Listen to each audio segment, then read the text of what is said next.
Now moving on to the next drill, this one's gonna be a little bit different. So now we're gonna use the same setup, but what I'm gonna do is I'm gonna take that ball, I'm gonna put it right below that big pokey vertebrae at the top of my spine, and then I'm actually gonna let it fall a few inches. I'm gonna let it sit right there. I'm gonna cross my arms over top of each other, elbows lined up in the front. And now what I'm gonna do is I'm gonna focus in or dial in on where that ball is. And I'm gonna try and use it as a bit of a fulcrum, such that from the ball up, I'm gonna try and extend my spine over top of that ball and use that ball slightly as a leverage point, but really more so as a feedback tool to just drive extension and go, okay, can I extend at that particular spot or that particular vertebrae? Now you don't want to see your whole spine extending, so I don't want to see your belly button popping up, your pelvis dumping forward, and your whole spine going.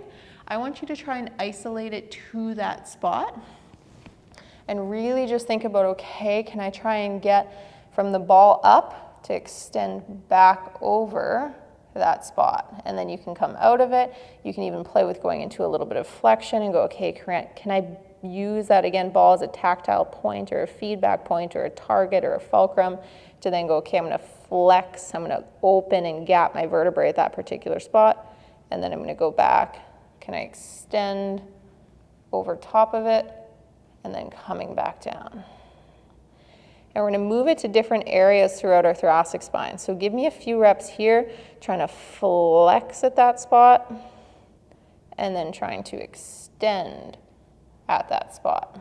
Then you're just gonna roll it down slightly further, just a little bit, and you're gonna do the same thing there. And you're gonna go, okay, now at this particular area, can I flex right over top, or sorry, extend right over top of that ball? So sternum goes up in the air, trying to get the work done and the muscles working right where that ball is. Then you're gonna reverse and go, okay, can I gap that particular area of my spine and create flexion there? And then right back into extension, trying to create it right at that spot, and then back into flexion. Play around with a few reps there. Let that ball drive or fall just a little further down. You're gonna do the exact same thing. Get a lower point in your spine and go, okay, now where's that ball? Find it, feel it, and go, okay, can I create extension right where that ball is? Coming back and coming back forward into flexion. Same thing, back into extension. Again, not using your whole spine, just trying to drive it right where that ball is and trying to bias or funnel the work in your extensors to as close to that ball as you possibly can. Same thing, extend right at that spot. Then relax, let that ball roll down a little further, and then go, okay, same thing here. We'll make this our last spot.